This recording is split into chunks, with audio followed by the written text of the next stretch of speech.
जय श्री कृष्ण। राधे मित्रों, आइए हम सभी मिलकर एक बार फिर प्रभु श्री कृष्ण की असीम कृपा और दिव्यता को नमन करें। हे कृष्ण, जो भी आपकी इस वीडियो को आज पूरा अंत तक सुनेगा उसकी सभी मनोकामना पूर्ण कर देना। और जो भी भक्त इस वीडियो को लाइक करे तथा हमारे चैनल को सब्सक्राइब करे और कमेंट में जय श्री कृष्ण लिखे और इस कथा को पूरा अंत तक सुने, उसके सारे गलतियों को माफ करके क्षमा कर देना। तो चलिए मित्रों, अब देर न करते हुए आगे की कथा आरंभ करते हैं। मित्रों, प्रभु श्री कृष्ण हमेशा हमें वही प्रदान करते हैं जो हमारे कर्मों, हमारी क्षमता और हमारे भविष्य की दिशा के लिए हितकारी होता है। वे कहाँ तक देख सकते हैं जहाँ तक हमारी दृष्टि कभी नहीं पहुँच पाती है। हम केवल वर्तमान और अतीत में उलझे रहते हैं, जबकि वे हमारे आने वाले कल का भी हिसाब जानते हैं। इसलिए जब कोई सपना अधूरा रह जाए, कोई चाह पूरी ना हो या कोई अपना साथ छोड़ दे, तो उसे दुर्भाग्य नहीं बल्कि उनकी बनाई हुई योजना मानना चाहिए, क्योंकि उनकी दृष्टि कभी गलत नहीं होती। वे हमें उन रास्तों पर कभी नहीं जाने देते हैं जो हमें विनाश की ओर ले जाए। वे वही हटाते हैं जो हमारी आत्मा के विकास में बाधक हो, चाहे उस समय वह निर्णय हमें कठोर लगे। गीता में स्पष्ट रूप से बताया गया है कि प्रभु हर जीव को उसके कर्म और श्रद्धा के अनुसार ही फल प्रदान करते हैं और वही उसके वास्तविक हित में होता है। गोपियों के प्रेम में भी यही सत्य प्रकट हुआ। उन्होंने कृष्ण को पाने की चाह की, लेकिन कृष्ण ने उन्हें त्याग नहीं बल्कि उन्हें ऐसा आत्मिक प्रेम दिया जो युगों तक जीवित रहेगा। मित्रों, प्रभु श्री कृष्ण कहते हैं कि मैं तुम्हारी क्षणिक इच्छाओं को नहीं बल्कि तुम्हारे स्थायी कल्याण को प्राथमिकता देता हूँ। इसलिए जब कोई दरवाजा बंद हो जाए तो उसे बाधा नहीं वरदान समझो, क्योंकि वही दरवाजा तुम्हें उस राह से बचा रहा है जो आगे जाकर तुम्हारे लिए भारी पीड़ा का कारण बनता है। जब अर्जुन ने युद्ध भूमि में मोहवश हथियार डाल दिए तो कृष्ण ने उसे समझाया कि धर्म को देखो, ना कि मोह को। आज जो कठिन निर्णय लग रहा है वह कल तुम्हारी विजय का कारण बनेगा। जीवन में भी यही होता है। जब कोई रिश्ता टूटता है तो हम सोचते हैं कि हमारा सब कुछ खत्म हो जाएगा, पर समय बीतने पर समझ आता है कि वही रिश्ता हमें भटकाता है, वही सपना हमें उलझाता है और वही अवसर हमें गलत राह पर ले जाता है। जो भी छूटता है उससे प्रभु की मर्जी होती है और जो मिलता है उसमें उनका आशीर्वाद छुपा होता है। इसलिए यदि किसी की दूरी से दिल रोता भी है तो याद रखो, संभव है वह वही दूरी तुम्हें भविष्य की भारी विपत्ति से बचा रही हो। कृष्ण का संदेश यही है कि जो तुम्हें मिला है उसमें कृतज्ञ रहो, जो नहीं मिला उसके लिए भी आभार मानो, क्योंकि मैंने तुम्हें उसी से दूर किया है जो तुम्हारे लिए हानिकारक था। तुम आने वाले कल को नहीं देख सकते, पर मैं जानता हूँ कि इसलिए मैं जब जीवन तुम्हें समझ न आए तब भी प्रभु पर भरोसा मत छोड़ो। हर कोई पीड़ा अभिशाप नहीं बल्कि आत्मा को ऊंचा उठाने की प्रक्रिया है, और हम देरी के पीछे कोई उपेक्षा नहीं बल्कि एक दिव्य योजना छिपी होती है। जब मनुष्य समझ लेता है कि मेरी चाहत ही सत्य नहीं है बल्कि जो मेरे लिए कल्याणकारी है वही प्रभु मुझे देंगे, तब उसके भीतर एक अटल विश्वास जन्म लेता है जो हर परिस्थिति में उसे संभालता है। श्री कृष्ण कोई सौदागर नहीं है जो हमारी हर मांग पूरी कर दे। वे सच्चे पिता है जो भली भांति जानते हैं कि कब क्या और कितना देना उचित है। वे कभी हमें परीक्षा में डालते हैं तो कई भी हमें अंधेरे पर भेजते हैं, लेकिन उसे अंधेरे में प्रकाश का दीपक भी वही जलाते हैं।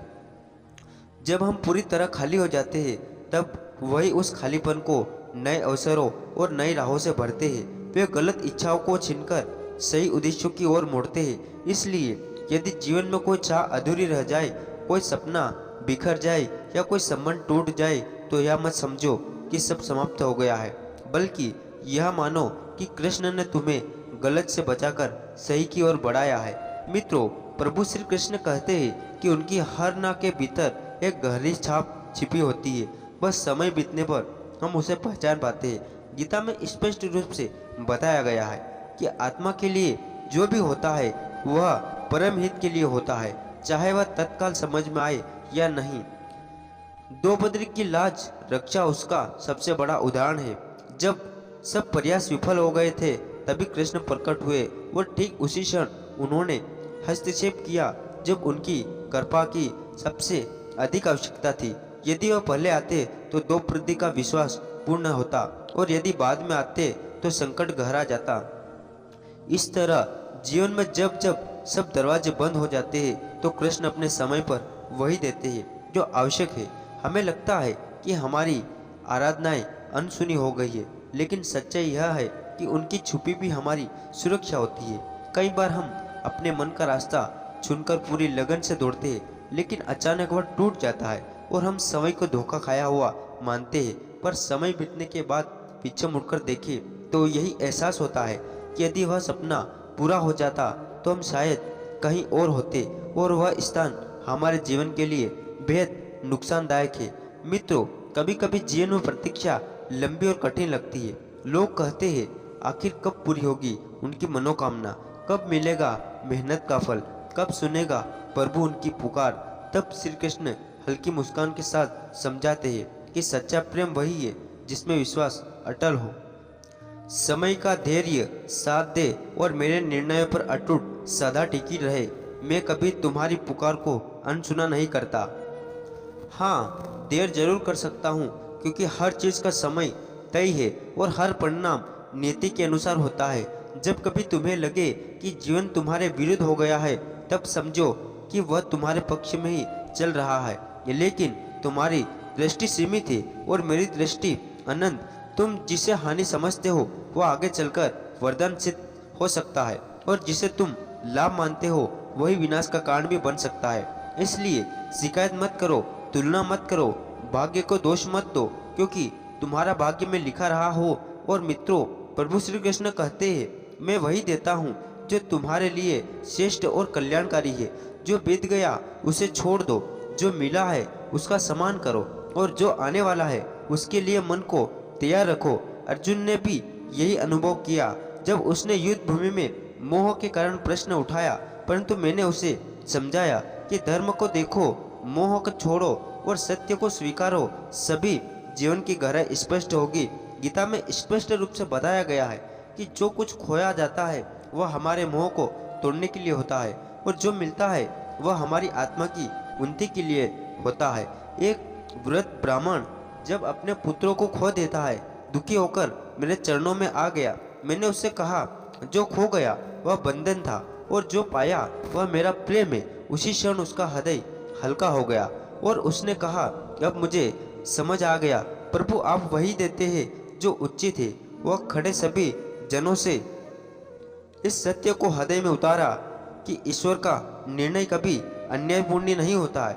जब हम हार मान लेते हैं तब वह हमें नई शक्ति देते हैं। जब हम खाली हो जाते हैं तब हमें वे अपने से भरते हैं। जब हम अकेले हो जाते हैं तब वह हमारे साथ खड़े रहते हैं। यह संसार क्षणिक है पर ईश्वर का प्रेम साक्षात है। यदि आज हमारे और तुम्हारे जीवन में कोई रिश्ता टूटा है, कोई अवसर छूटा है, कोई सपना अधूरा रह गया है तो निराश मत होना। यह समझना कि उसमें ईश्वर की योजना छिपी है। तुम्हें वही मिलेगा जो तुम्हारे कल्याण के लिए आवश्यक है और जो तुम्हारे आत्मिक विश्वास के लिए उपयुक्त है। इसलिए विश्वास बनाए रखो, धैर्य से प्रतीक करो और यह रहस्य हमेशा याद रखो, ईश्वर ही वही प्रदान करता है जो वास्तव में हमारे जीवन और आत्मा के उत्थान के लिए उपयुक्त होता है। इसलिए श्री कृष्ण बार बार समझाते हैं कि मनुष्य को धर्म और सत्य के मार्ग पर चलना चाहिए क्योंकि यही पथ अनंत तक उसे शांति और आनंद तक ले जाता है। हम जैसा बीज बोते हैं वैसा ही फल हमें प्राप्त होता है।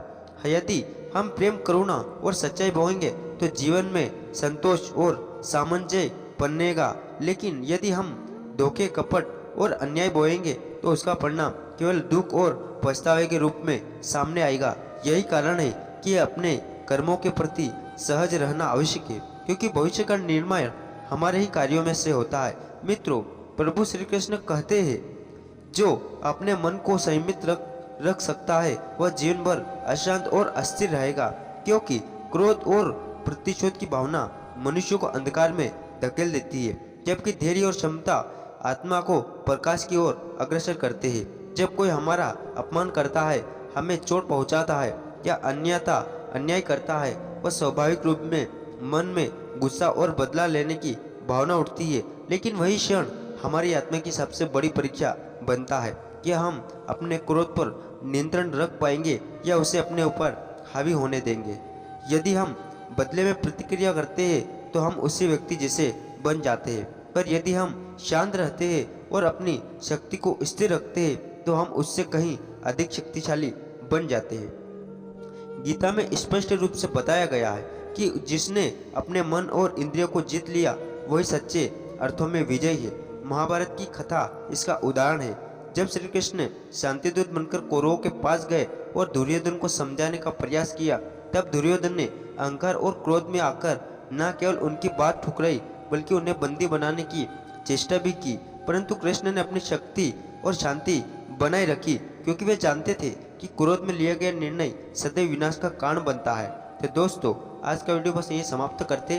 आपको कैसा लगा आप कमेंट करके जरूर बताना, और इसका नेक्स्ट पार्ट देखने के लिए हमारे चैनल को सब्सक्राइब जरूर कर लेना। जय श्री कृष्ण, राधे राधे।